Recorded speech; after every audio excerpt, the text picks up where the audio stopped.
crois l'avoir oublié. Tu le dis à tes amis, tu le répètes à toi-même, tu souris, tu ris, tu avances. Mais parfois, au milieu de la nuit, quelque chose serre ta poitrine. Il n'est plus là. Pourtant, il vit encore en toi.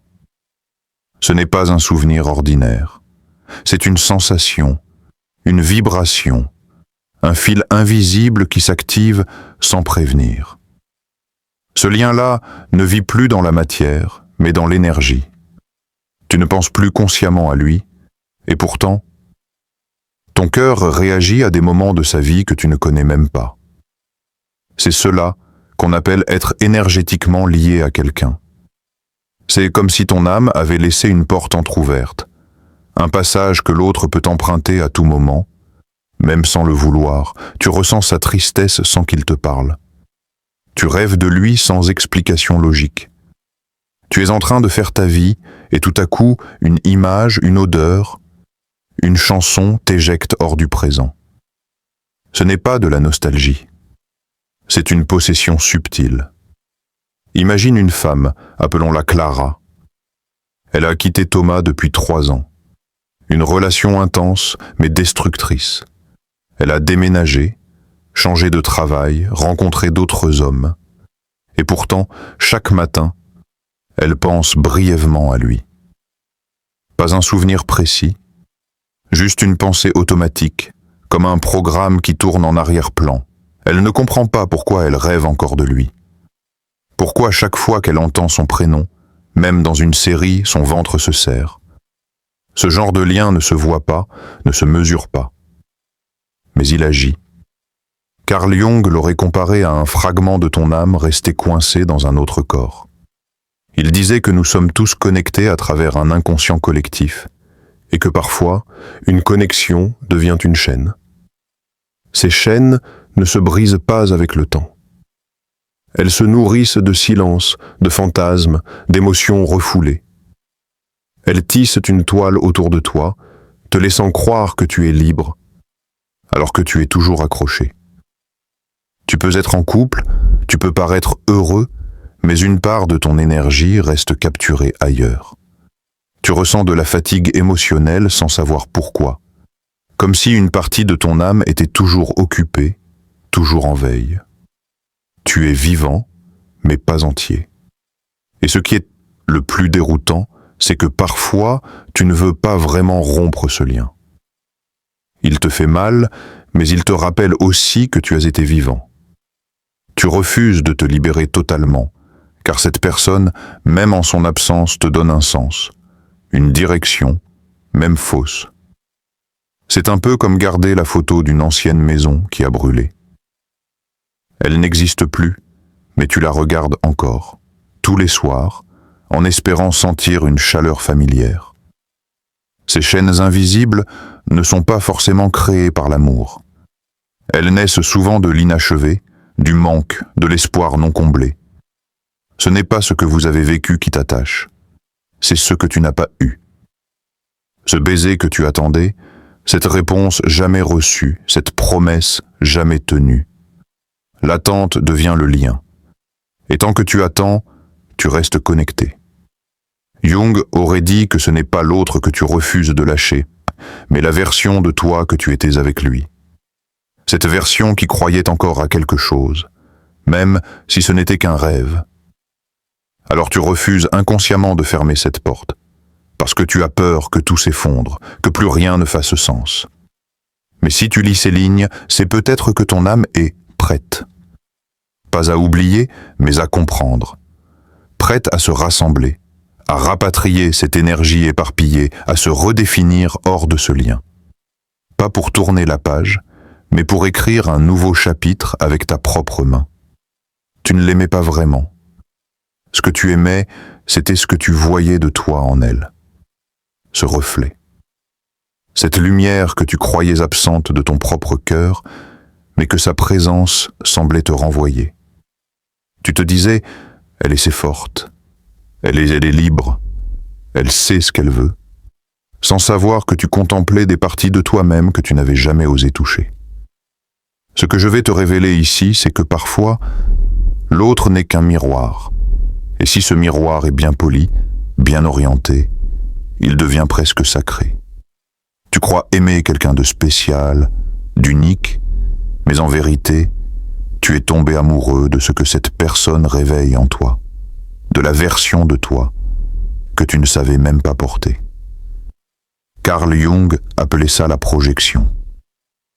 Quand nous rencontrons quelqu'un, surtout dans un contexte émotionnel fort, notre psyché a tendance à transférer sur cette personne des qualités que nous refoulons ou ignorons en nous.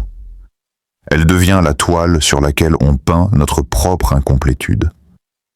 L'autre devient magique, non pas parce qu'il l'est vraiment, mais parce qu'il supporte le poids de nos illusions. Il y avait ce garçon, Damien, toujours en admiration devant Julie. Pas seulement parce qu'elle était belle ou gentille, mais parce qu'elle semblait briller. Elle osait dire non. Elle avait une voix. Elle riait fort. Damien, lui, avait grandi dans la retenue, dans la peur de déranger. En elle, il voyait la version de lui-même qui avait été étouffée depuis l'enfance. Alors il l'idolâtrait. Il ne l'aimait pas vraiment, mais il adorait ce que sa lumière révélait en lui. Mais voilà le piège. Quand tu projettes autant sur l'autre, tu t'éteins toi-même. Tu deviens spectateur. Tu attends que l'autre te nourrisse, te valide, t'éclaire. Et chaque fois qu'il s'éloigne ou s'éteint à son tour, tu te sens vide, comme amputé. Ce vide n'est pas un manque d'amour. C'est un manque de toi. Parce qu'en projetant ta force sur quelqu'un d'autre, tu l'as exilé de ton propre cœur. Et parfois, tu rencontres des gens qui, sans le vouloir, captent toutes tes projections comme un aimant. Ils ont cette posture, cette distance, cette force apparente qui attire ta faiblesse non assumée. Ils deviennent des figures presque mythiques dans ton esprit. Mais ce ne sont que des gens, fragiles, limites, complexes. Et quand ils ne répondent pas à l'image que tu as construite, tu te sens trahi. Mais ce n'est pas eux qui t'ont trahi. C'est ta projection qui s'est effondrée. Le vrai travail commence là. Quand tu reprends chaque qualité que tu avais offerte à l'autre comme un cadeau mal dirigé. Sa liberté, tu peux la cultiver, son charisme. Il existe en toi, mais tu ne l'as jamais osé. Sa clarté, c'est ta voix intérieure qui attend d'être écoutée. Sa confiance, c'est ton feu que tu avais oublié. La personne que tu crois aimer intensément est peut-être seulement le support de ta propre lumière non reconnue. Et je sais, c'est douloureux de voir ça. Parce que cela signifie que ce n'était pas vraiment elle, que c'est toi que tu cherchais, déguisé sous ses traits. Mais cette révélation n'enlève rien à la beauté de ce lien. Au contraire, elle te montre que ce que tu admirais, tu l'avais déjà.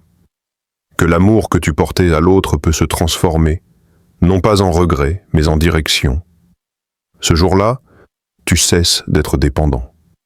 Tu redeviens entier. Ce n'est pas de sa faute. Ce n'est pas non plus la tienne. En réalité, ce que tu vis aujourd'hui dans tes liens affectifs a souvent été planté il y a très longtemps, dans un terrain que tu n'as jamais choisi consciemment. Ton enfance. Ce n'est pas parce que tu es faible que tu t'accroches. C'est parce qu'enfant, on t'a appris à aimer en retenant ton souffle. Tu sais ce que c'est, non? Être là petit, fragile, et ne pas savoir si tu vas recevoir l'affection que tu attends. Apprendre à deviner les humeurs, à plaire pour ne pas être rejeté, à te taire pour mériter un câlin. L'amour devient une performance. Et le lien, une tension. Et maintenant, adulte, tu retombes dans les bras de ceux qui te font revivre cette tension familière. Tu ne cherches pas ce qui est sain. Tu cherches ce que tu connais. C'est insidieux, cette dynamique. Tu rencontres quelqu'un, il t'attire, mais pas parce qu'il te fait du bien. Il t'attire parce qu'il active en toi une blessure. Celle d'être invisible, celle de devoir mériter, celle d'être aimé par intermittence. C'est ainsi qu'Élise, par exemple, tombait toujours amoureuse de personnes inaccessibles. Des hommes brillants, intéressants, mais froids ou absents. Elle disait « Je veux juste qu'il m'aime comme moi je l'aime ». Mais au fond, elle ne courait pas après cet homme. Elle courait après le père qu'elle n'a jamais pu atteindre émotionnellement. C'est ça le piège. On croit chercher l'amour, mais on cherche la réparation d'une vieille blessure. Carl Jung parlait des archétypes familiaux activés dans nos relations. La figure parentale, le sauveur, le bourreau. L'enfant abandonné, quand tu es attiré par quelqu'un qui déclenche ces rôles en toi, ce n'est pas par hasard. Ta psyché reconnaît une scène déjà jouée, une tension déjà vécue. Et au lieu de t'en éloigner, tu es hypnotisé. Tu veux rejouer la pièce. Cette fois, peut-être, tu gagneras. Mais tu ne gagnes jamais. Parce que ce n'est pas la personne en face qui détient ta guérison. C'est toi. Alors tu t'acharnes. Tu essaies d'être parfait, tu pardonnes trop. Tu expliques, tu attends, tu espères. Tu crois que plus tu souffres, plus l'amour sera profond. Et cette confusion est le fruit d'un conditionnement émotionnel très ancien. Si je souffre, c'est que j'aime. Non. La souffrance n'est pas une preuve d'amour. C'est une preuve de blessure. Si, enfant, tu as appris que l'amour s'accompagnait de distance, d'incohérence ou de chantage émotionnel, alors tu auras du mal à reconnaître l'amour sain quand il arrive. Il te semblera fade, trop simple, trop calme. Tu penseras « Il ne doit pas m'aimer assez, ce n'est pas passionné. » En réalité, c'est juste apaisé. Mais ton système nerveux, lui, réclame le chaos. Parce que le chaos, c'est ce qu'il connaît. Alors tu t'attaches à ceux qui ne sont pas disponibles. Tu souffres, mais c'est un mal qui te semble normal. C'est là que tu dois être vigilant. Car tant que tu ne guéris pas cette empreinte de ton passé, tu répéteras toujours les mêmes histoires, avec des visages différents. Ce n'est pas ta faute. Tu n'as pas choisi de recevoir un amour instable. Mais aujourd'hui, tu as le pouvoir de désapprendre. Tu as le droit de ne plus confondre amour et manque, passion et douleur, intensité et danger. Le jour où tu reconnais ce pattern, c'est le jour où tu peux commencer à choisir autre chose. Non pas par instinct, mais par conscience. Il y a des moments dans la vie où tu ne sais plus qui tu es. Tu n'aimes plus, tu ne détestes pas non plus. Tu es là, suspendu dans un entre-deux, le cœur vide mais lourd, le regard sec mais fatigué. Tu as coupé le contact. Tu ne regardes plus ses messages, tu n'attends plus ses appels. Et pourtant, tu n'es pas encore libre. Tu as juste fermé la porte extérieure. Mais en dedans, le feu continue de brûler en silence. C'est ce moment précis que Jung appelait le nigredo, la nuit obscure de l'âme. Tu retires ton énergie de cette personne, mais tu n'as pas encore trouvé où la diriger. Tu sens un vide. Pas un simple manque, mais une absence de sens. Comme si une partie de toi-même était partie avec l'autre. Qui es-tu quand tu ne te définis plus par ce lien? Quand tu ne penses plus à lui? Quand tu ne rêves plus d'elle? Les réponses n'arrivent pas tout de suite. Alors tu t'effondres doucement, sans bruit, à l'intérieur. Mais ce vide, malgré sa froideur, n'est pas un ennemi. C'est le début du deuil. Le deuil, non pas d'un amour, mais d'une version de toi-même. Celle qui espérait, qui attendait, qui courait derrière un mirage. C'est douloureux, parce que tu ne perds pas que l'autre. Tu perds une partie de ton identité construite autour de lui, d'elle. Tu fais le deuil de ce que tu as rêvé. Puis, sans prévenir, quelque chose bouge. Une lumière discrète. Un matin, tu ressens le besoin d'écrire. Tu entends une musique et tu ne penses pas à lui. Tu cuisines et tu souris. Tu ne sais pas pourquoi. C'est la phase albédo, le blanchiment. Petit à petit, la clarté revient. Les projections tombent. Tu ne vois plus l'autre comme une divinité inaccessible. Tu commences à le voir pour ce qu'il est, humain. Et toi aussi, tu redeviens humain. Tu ne vis plus à travers ce lien. Tu commences à exister en dehors de lui. Clara, dont on parlait plus tôt, a traversé ça.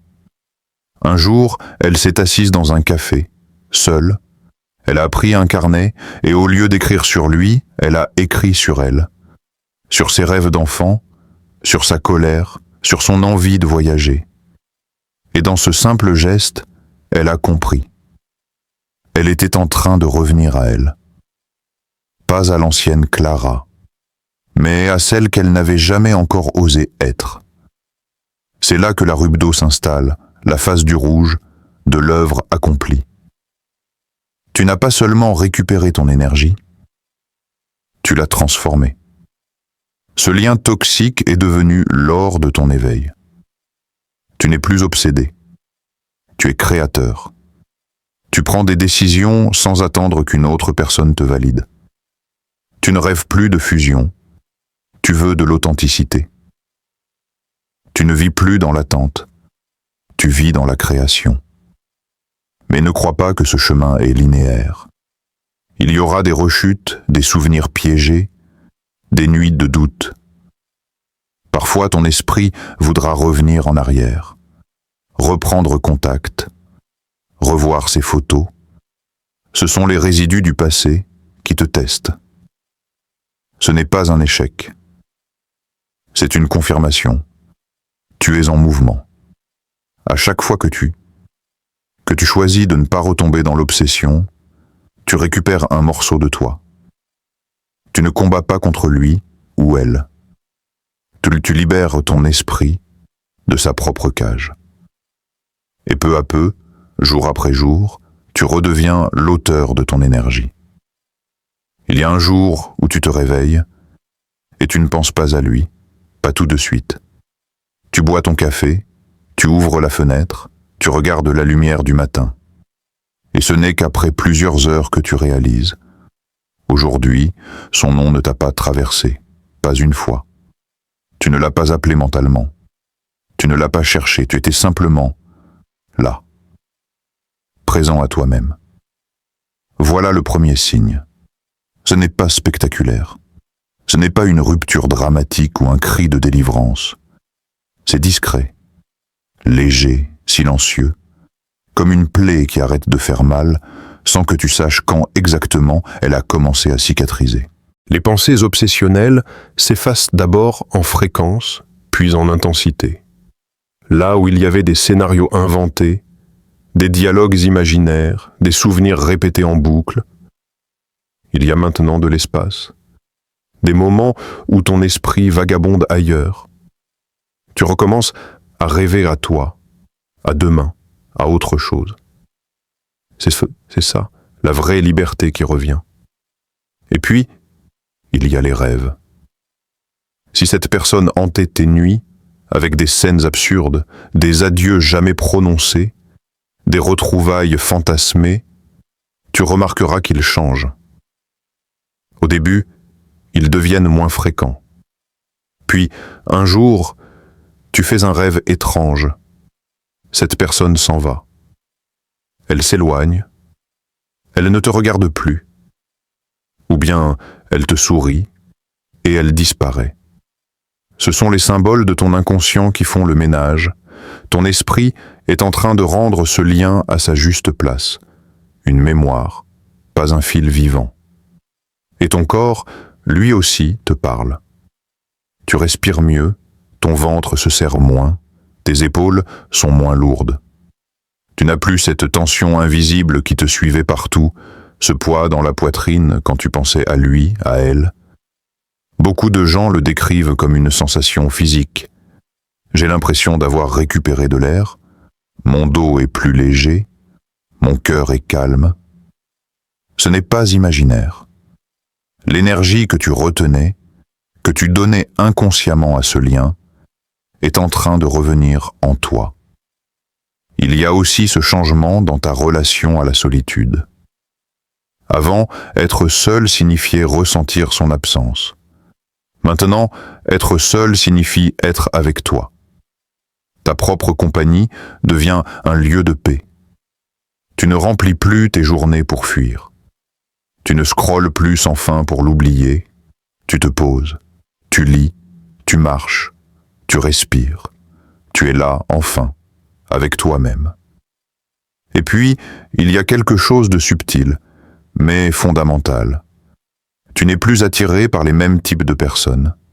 Tu ne ressens plus ce magnétisme toxique pour ceux qui t'ignorent, te confondent, t'utilisent. Tu ne trouves plus de charme au silence brutal, à l'ambiguïté. Tu veux de la clarté, du vrai, du sain. Ce n'est pas que tu es devenu froid, c'est que ton cœur a compris. Tu n'es plus à vendre. Tu ne donnes plus ton feu à ceux qui le gaspillent. Et tu ressens une étrange gratitude. Pas envers cette personne, mais envers toi, d'avoir survécu, d'avoir osé te libérer, d'avoir traversé tout ça. Tu ne renies plus ce que tu as vécu. Tu le regardes avec douceur. Tu te dis, ça m'a brisé, mais ça m'a aussi réveillé. C'est ainsi que tu sais que tu es en train de guérir. Il existe un amour qui ne blesse pas, un amour qui ne griffe pas ta peau à chaque éloignement, un amour qui n'exige pas ton effacement pour exister. Cet amour, ce n'est pas une utopie. C'est celui qui naît le jour où tu n'as plus besoin de quelqu'un pour sentir que tu existes. Le jour où ton souffle ne dépend plus de la présence d'un autre. C'est là précisément que l'amour devient vrai. Aimer, ce n'est pas se fondre. Ce n'est pas s'oublier dans l'autre. Ce n'est pas supplier pour être regardé. Aimer, dans sa forme la plus noble, c'est partager son espace intérieur avec quelqu'un, sans en perdre les clés. C'est pouvoir dire « je t'aime », mais je me choisis d'abord. Quand tu te libères vraiment de quelqu'un au niveau énergétique, tu ne deviens pas froid, tu deviens libre. Tu n'as plus besoin d'être aimé pour aimer. Tu n'as plus peur de perdre, parce que tu n'es plus dans l'attente que l'autre te complète. Tu es déjà entier. Et tu entres en relation non pas avec un vide à combler, mais avec un cœur à partager. Carl Jung appelait cela la fonction transcendante. C'est la capacité à maintenir deux vérités. Je t'aime et je peux vivre sans toi. Je te désire, mais je ne te poursuis pas. Je ressens, mais je choisis. Ce n'est pas de l'indifférence. C'est de la maturité émotionnelle. Et cette maturité te rend magnétique. Parce qu'elle repose sur une vérité rare. Tu n'attends plus qu'on te valide. Tu n'es plus dans le spectacle, ni dans la stratégie. Tu es là, simplement toi, et ça se sent. Les gens ne savent pas pourquoi ils sont attirés, mais ils le sont. Ce qu'ils perçoivent, c'est ta paix. Tu reconnais désormais quand quelqu'un tente de te capter énergétiquement. Tu sens quand un lien devient déséquilibré. Tu n'as plus besoin de forcer les choses. Tu sais que si quelqu'un t'aime vraiment, il n'aura pas besoin de te manipuler pour t'attacher. Il te verra, il t'accueillera, et tu feras pareil, dans l'équilibre. S'enchaîne. Tu n'es plus là pour rejouer les scènes du passé. Tu ne tombes plus amoureux du manque. Tu n'idéalises plus les absents. Tu veux de la présence, de la sincérité, de la réciprocité. Et si ça n'existe pas encore, tu ne te précipites pas. Tu t'habites d'abord. Et c'est dans cet état de plénitude que l'amour le plus pur peut enfin émerger. Pas celui qui étouffe, mais celui qui élève. Ce que tu cherchais désespérément chez l'autre n'était pas une pièce manquante. C'était un éclat de toi que tu avais oublié. Ce n'est pas lui qui t'a révélé, c'est toi qui t'es révélé à travers lui. Ce n'est pas elle qui t'a sauvé, c'est ton besoin d'exister qui t'a poussé à la chercher. Mais aujourd'hui, tu sais. Tu sais que l'amour ne guérit pas les blessures qu'on refuse d'ouvrir. Tu sais que le lien énergétique n'est pas la preuve d'un destin, mais parfois celle d'un attachement non digéré. Tu sais que l'autre ne t'appartient pas, et tu ne t'appartiens à personne non plus. Tu es à toi. Et dans cette conscience, tu peux aimer. Libre ou ne pas aimer. Libre aussi. Tu peux rester seul sans peur. Tu peux t'ouvrir sans te perdre. Tu peux regarder ton passé avec tendresse, non plus comme une punition, mais comme une initiation. Carl Jung disait que l'individuation est le chemin de toute une vie. Mais certains portails marquent un tournant profond. La libération énergétique est l'un de ces portails. Quand tu le franchis, tu ne marches plus avec les chaînes du manque. Tu marches avec la lumière de ta propre complétude. Tu es revenu à toi. Et ça, personne ne peut plus te l'enlever.